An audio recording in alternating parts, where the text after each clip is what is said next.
Hi, Wendy. How are you today? I'm very well, thank you. And yourself? Good. Thank you so much for asking, and thank you so much for coming on tonight, taking the time to talk to us. I've been wanting to talk to you ever since I thought about doing this podcast a few months ago because GGR, Girls Gone Riding, the group that you started was my introduction to women's mountain biking in Southern California years ago, and I really wanted to bring you on to discuss the group. So thank you again for Thank for you. coming on Wonderful. board with us. Can you tell us a little bit about how Girls Gone Riding GGR, as I'm going to refer to the Yeah, group, came about? sure. Wow, many years ago, around 2011, I called an emergency happy hour with a couple of my friends, Okay. Karen and Kim. We went to a local bar called the Elephant Bar, which is no longer there. And after a bunch of martinis, we were talking about all the women that we ran into on the trails, that they were always by themselves, and we'd stop them and we say, hey, why are you by yourself? And it'd always be typically the same answers. It would be, gosh, I don't know where all the other women are. My schedule is really tough because I'm a mom. I don't like riding with my husband or boyfriend because they drop me or they want to coach me all the time. Those are the same responses all three of us kept hearing. So Yeah. between the three of us, we're like, we know enough women. Let's open up our calendars. Let's get the girls together and see what happens. Let's just see if we can get everybody together so people can meet each other with the same schedules, the same skill level, and we can just get some girls together and help our community out. Yeah. And that was in December of 2011.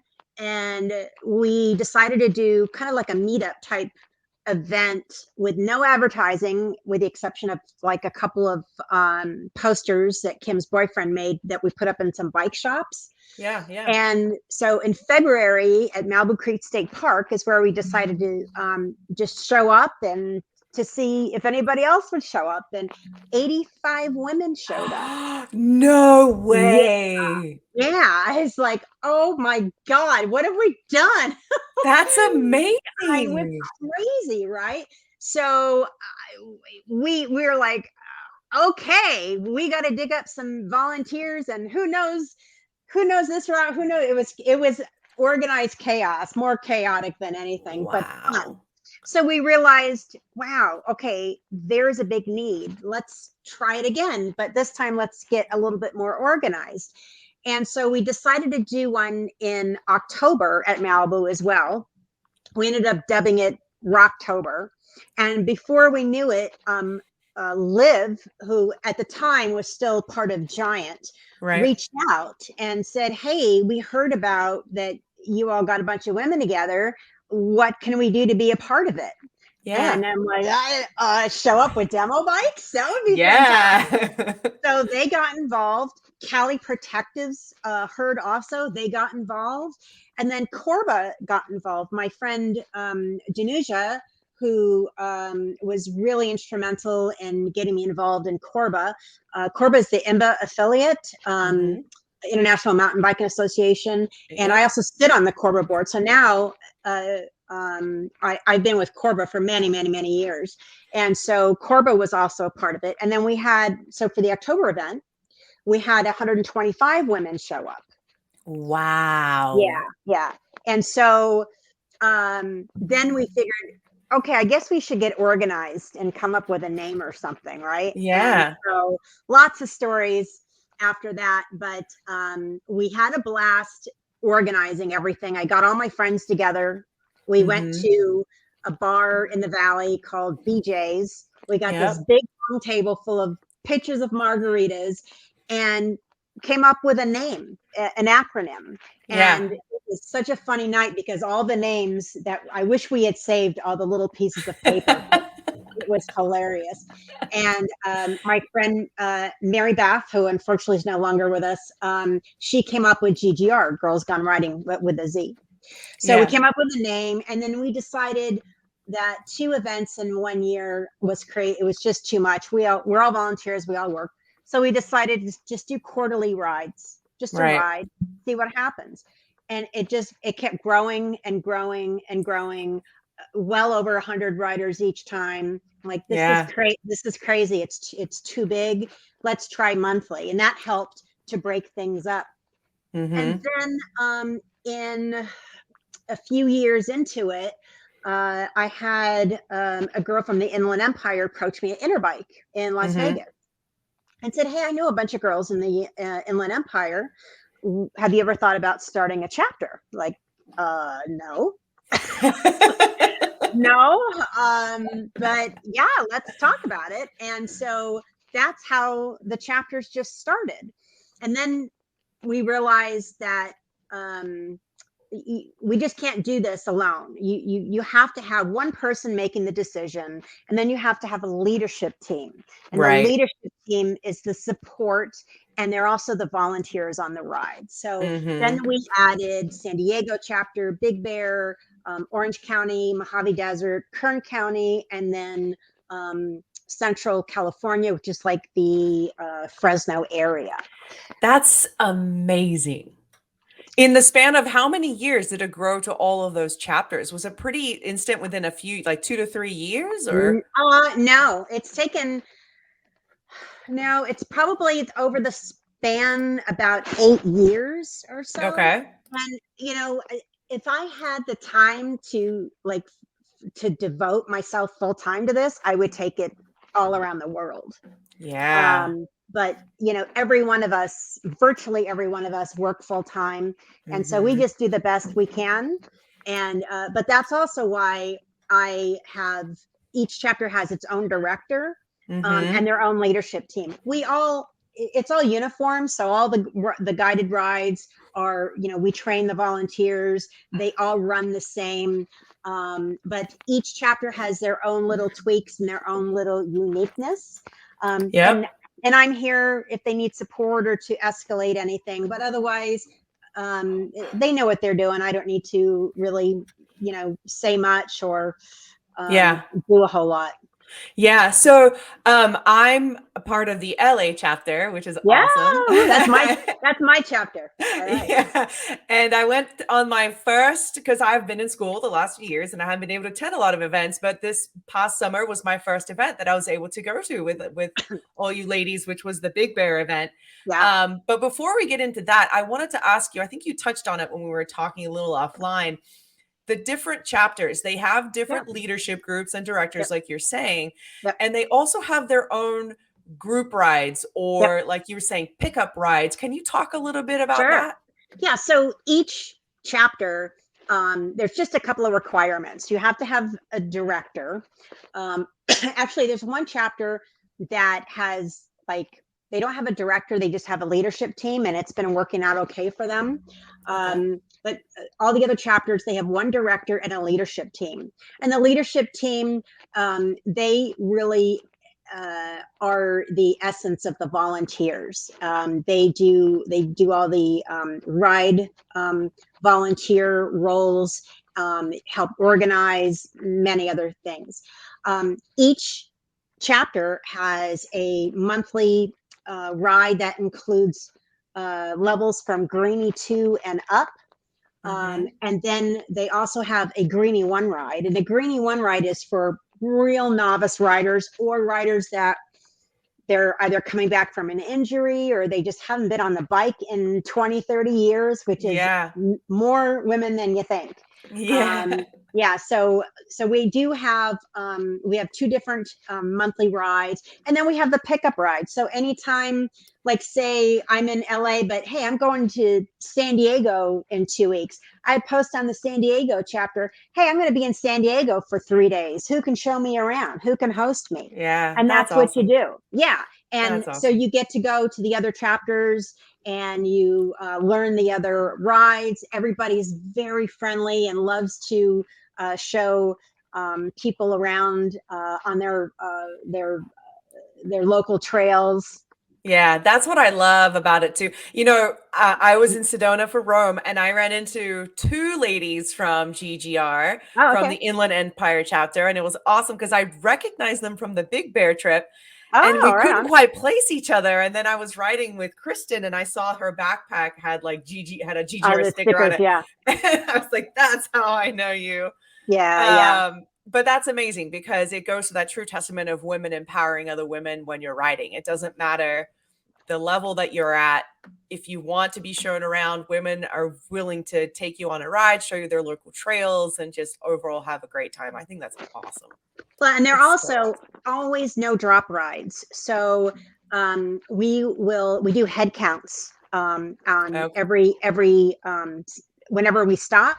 Mm-hmm. And if the person that's struggling up that hill, the last one up the hill, if they need another 5 minutes to rest, well, we're going to give them another 5 minutes to rest.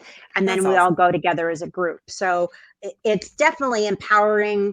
Um, we'll do some fun things, like if somebody's struggling, we'll be at the top of the hill. Come on, suck it up, suck it up.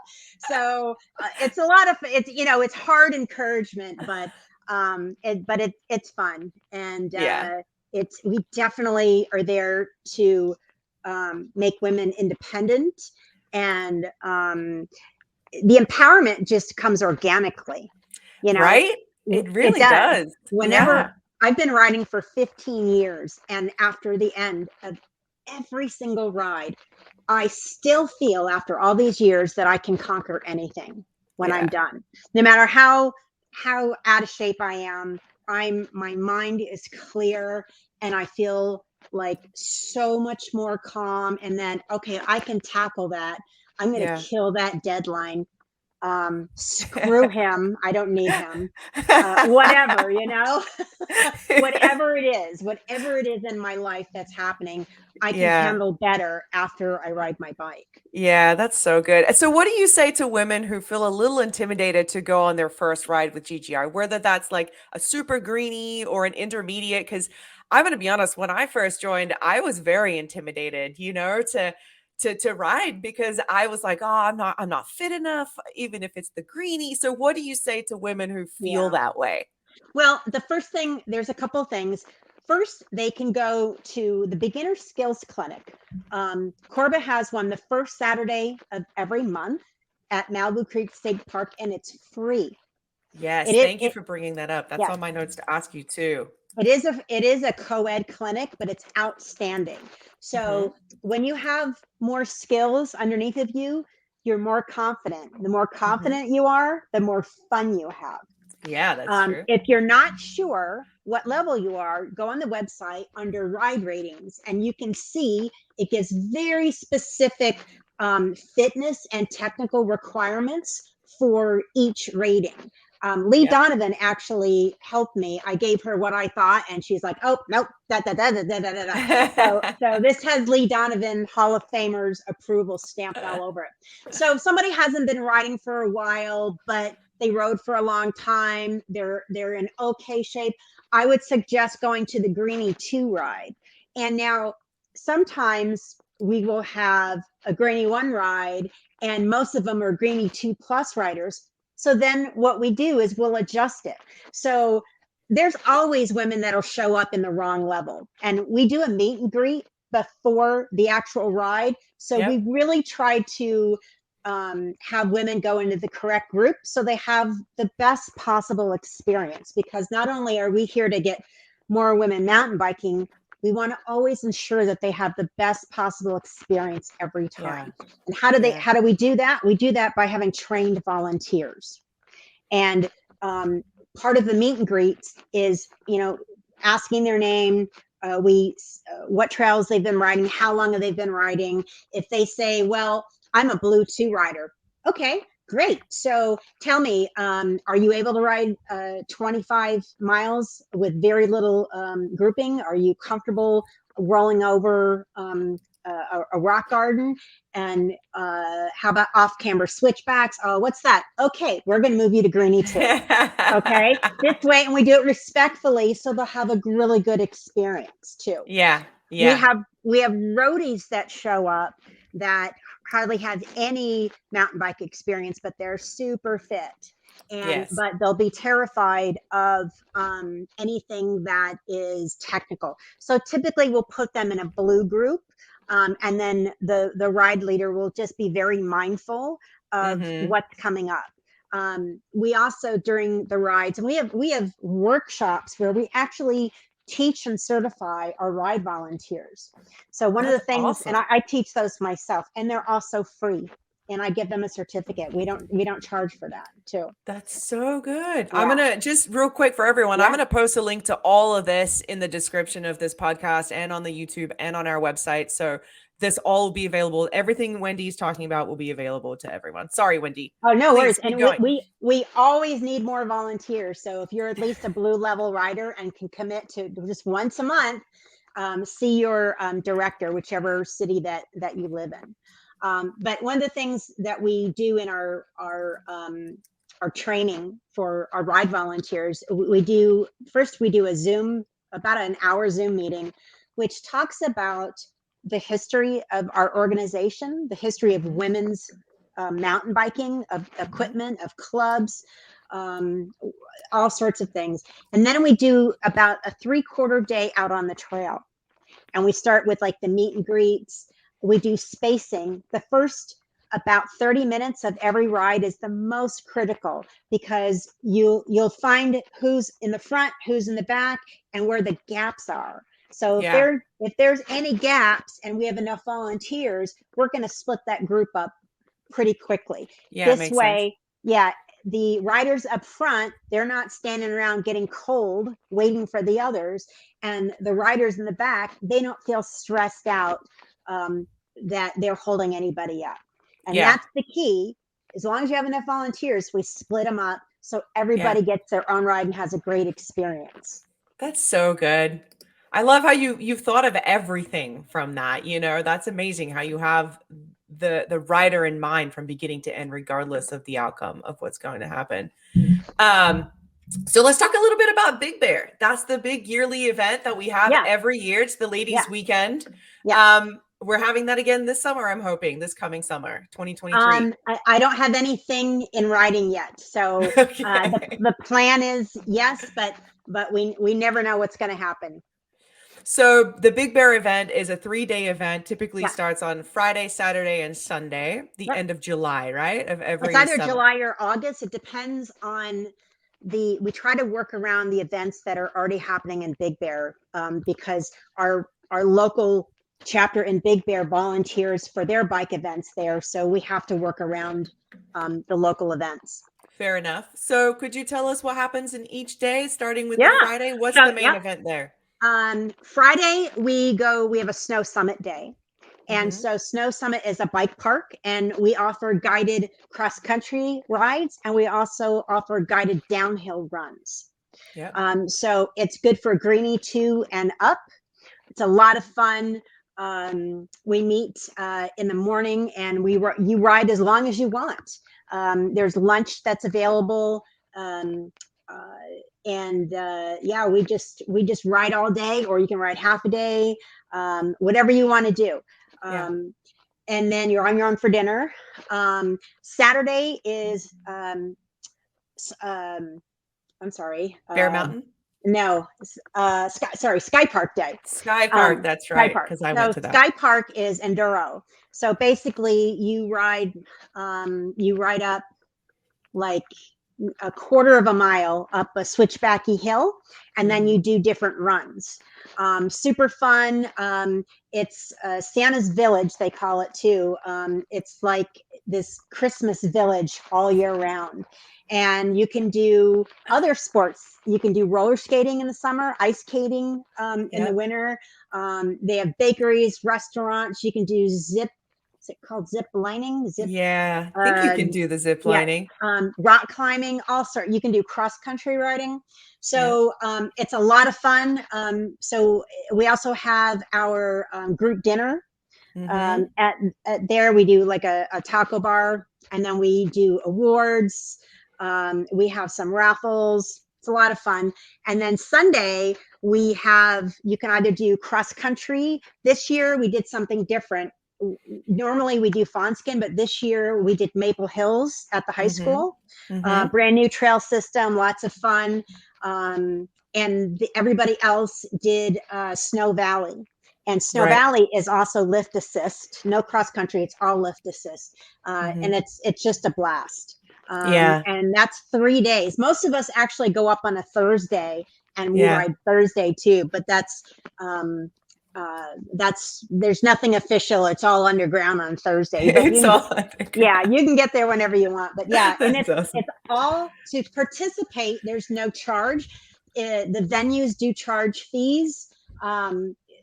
We suggest sharing a house. Most everybody gets an Airbnb, and they just share. Yeah. No, it was great. I'm next year if we do it, I'm happy to help too and volunteer if you need anything. Like Right. I think I want to do the 3 days as well. So just to circle back real quick, so for the cross country rides, did you say that's Greenie 2 plus as well, or for all of them for the cross country? So like the Friday when you do the cross country rides, the Big Bear.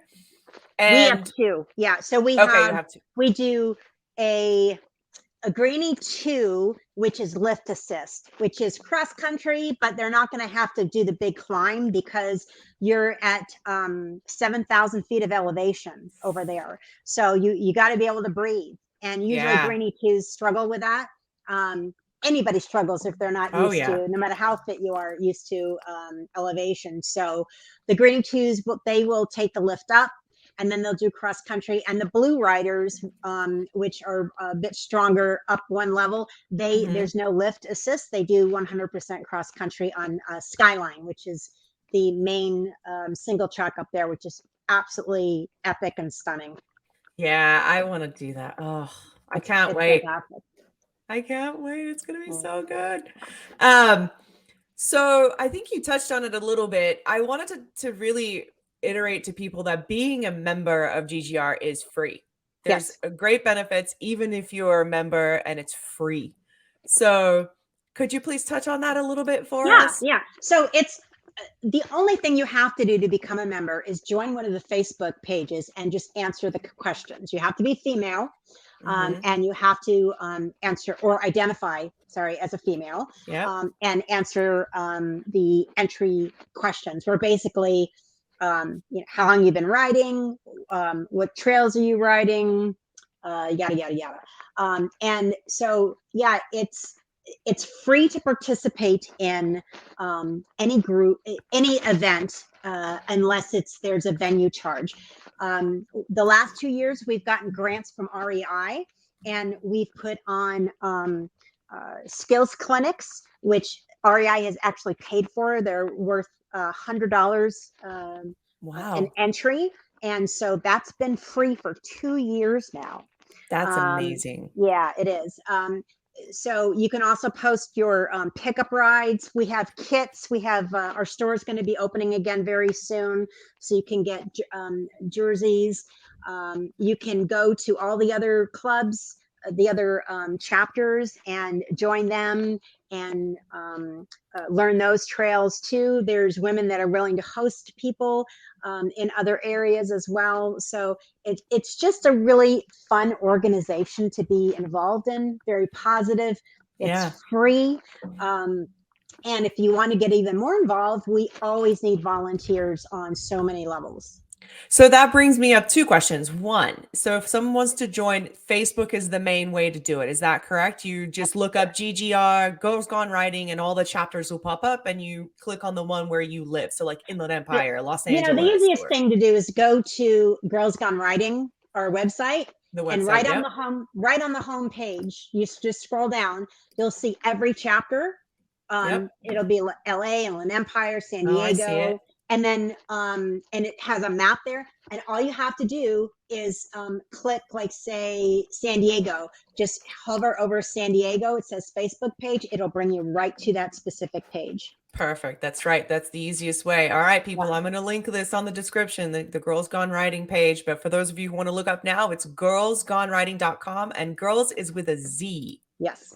That's the easiest way to find it. I was talking with Ash last week or 2 weeks ago when I was in Sedona, and she was, and I told her I was going to have you on the podcast. And she said that Wendy is the start of Rome. And she was telling me that she met with you and she went on a ride with GGR years ago. and that you recommended a job for her at Live, and she met up with Liv. So it was so amazing to hear how it went full circle with that. I forget about that. It's so funny because years ago, Liv approached me and I'm like, hell no.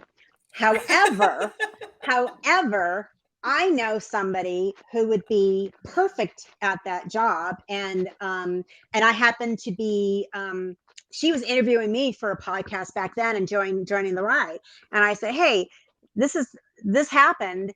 I don't want this is not for me. I don't want to be on the road. Of course, now all I do is travel. If you have an interest in this, I'll hook you up. And it worked out great. I knew she'd be fantastic at it. And that's fine. I forget about that. It worked out great for everybody. Yeah, I know. It's so good. And then I don't recall who I was talking to recently. It was a mountain bike coach. I want to say it was Joanna Yates. I don't recall. And I mentioned GGR and they're like, that's the biggest women's mountain biking group in the country. I was like, yeah, it is. Yeah. Hopefully we'll get bigger. We'll get bigger soon. I need to devote more time whenever I can. If someone wants to start a chapter, I think we touched on it at the beginning. Just email you, go to the GGR website and send you an email. Yeah, it's all they need to do. They need to, well, first, they need to have a leadership team. That's right. That's the most important thing. And it doesn't have to be a lot of people. Depending on the area, it can just be 6 women. Mm-hmm. And that's the most important thing. And each of them need to be able to commit once a month. And I mean, it's that easy. And we provide the guidance, we provide the training. If it's not too far, I come out myself with my team. We just make a road trip and we will train the volunteers ourselves. It's really easy. It's fun.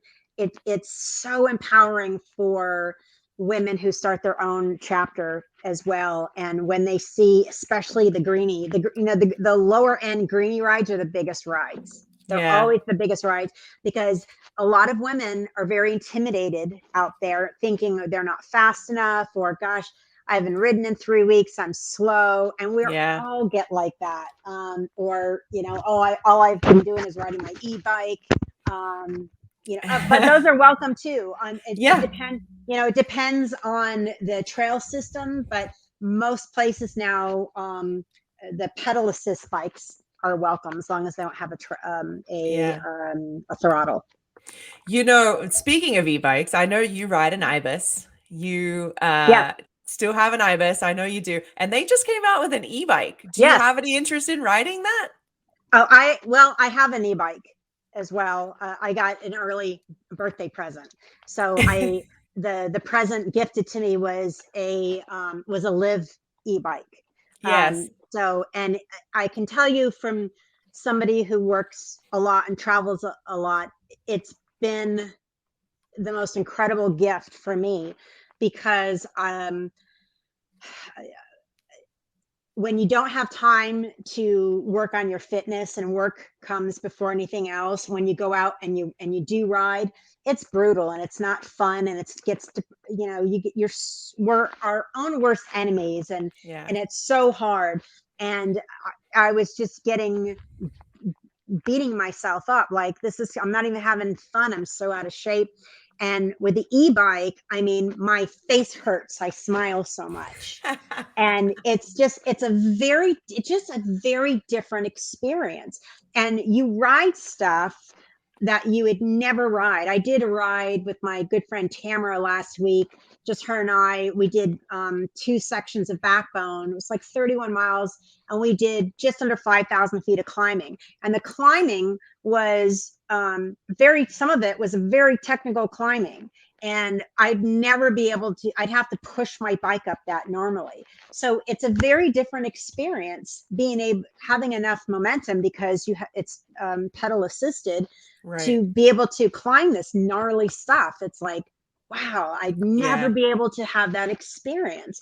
And so now I can still go out and do a big ride, do some really gnarly technical climbing and have a great experience and still be exhausted, because people forget, you can set your e-bike to all these different settings, so it's very difficult.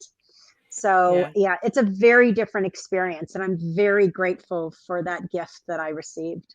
Yeah, I've been told to try an e-bike, and I was gonna go down to YT and demo a bike, but I got bronchitis that weekend, so I couldn't make it.